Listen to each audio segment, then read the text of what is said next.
it's like very quick to spin up different sites and different things like that. But so I also wanted to ask you kind of your perspective as we kind of wrap things up here on so like being involved in Contrary Capital kind of, I guess, would you say helped you break in to the VC industry? Because I know something that's been a hot topic right now is a lot of established VC firms out there or like um, entrepreneurs leading VC firms. Some of them believe that in order to break into the VC industry, you need a lot of experience. And we're sort of seeing this other model that you're involved in where you get more responsibility and exposure earlier.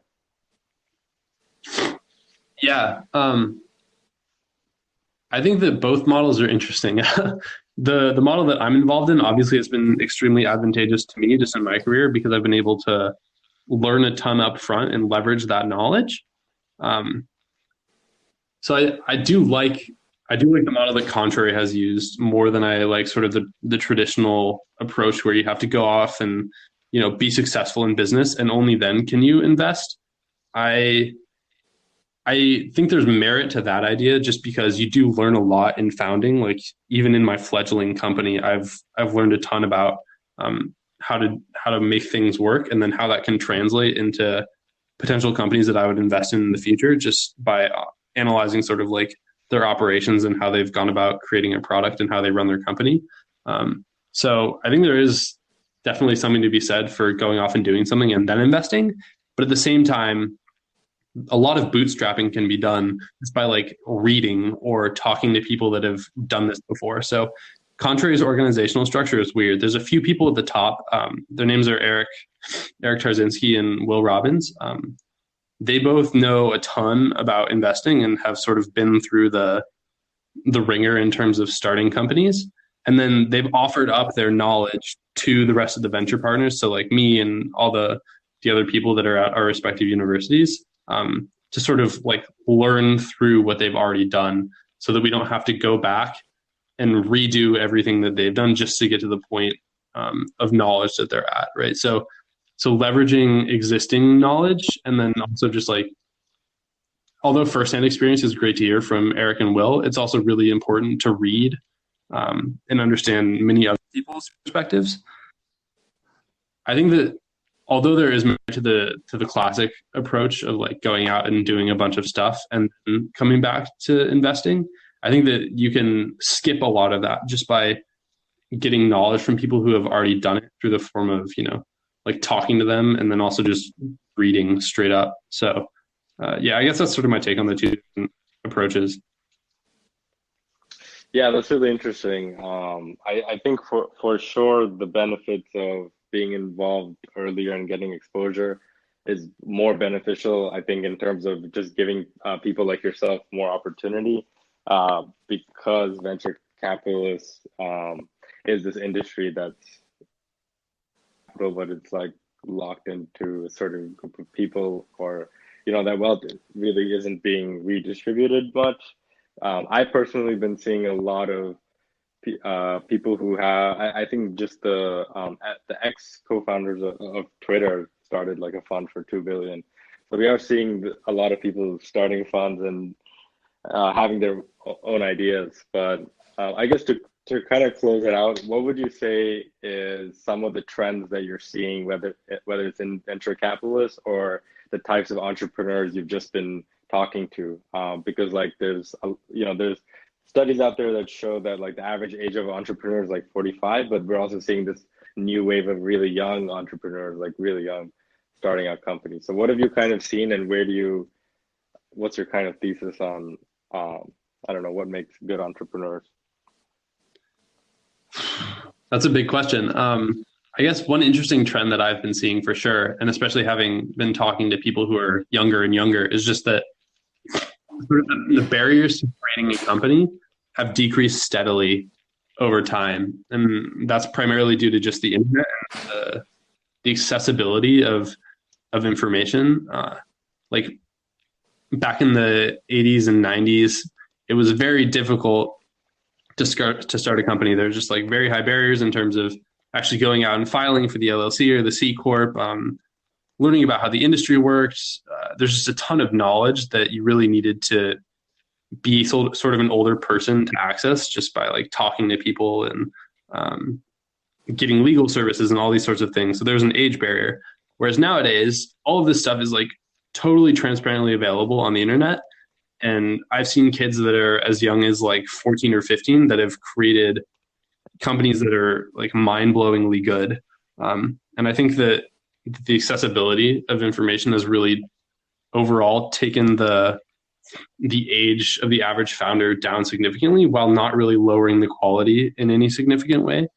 So that's sort of one thesis that I have, is that just like overall the accessibility of information has made the founding age lower.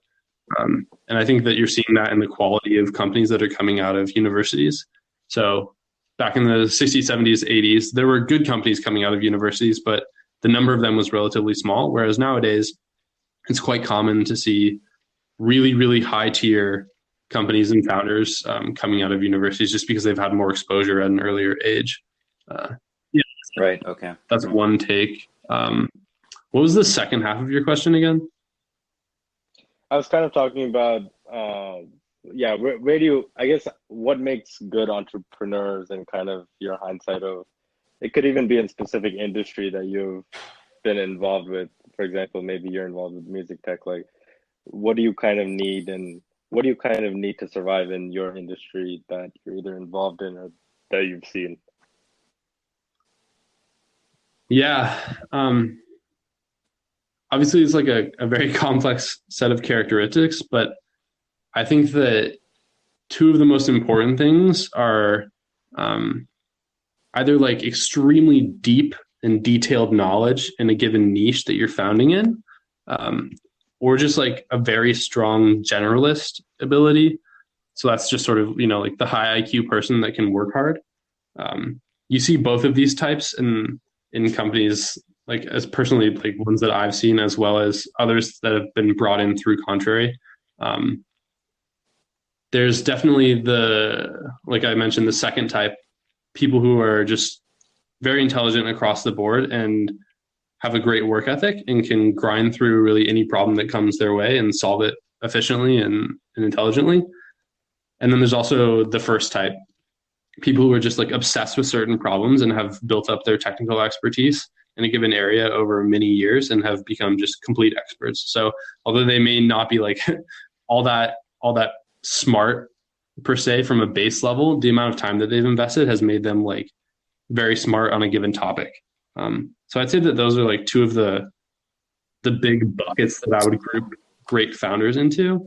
And definitely from personal experience, I think that both work in terms of like creating longer term successful companies. But yeah, those are definitely two of the primary buckets. The generalist who's just very intelligent and can solve anything. And then the person that's very dedicated and has built up a bunch of knowledge in a specific industry. Yeah, I think you tackled that question really great, actually. So those are two things for our listeners to kind of keep in mind. And yeah, I think that's a really interesting viewpoint. Either you're very specific with a lot of years of experience, or you're just a generalist who can kind of take what's thrown at him and keep going. So we would love to have you back on the podcast sometime, maybe further down the month, to see what our listeners have got from this. And, hopefully our listeners can even reach out to you, if they have some interesting projects. So people can contact you at Keegan@contrarycap.com. Correct. It's KEEGAN @contrarycap.com. Yep, correct. Thanks for giving us your time, Keegan. It was really interesting to hear your viewpoints, and we'll let you know when it's up, and hope to hear back from you soon. Of course, guys. Thanks. Yeah, thank you so much, Keegan, and thank you for joining us. Yep, appreciate it. Have a good one. Cheers. Cheers. Bye-bye.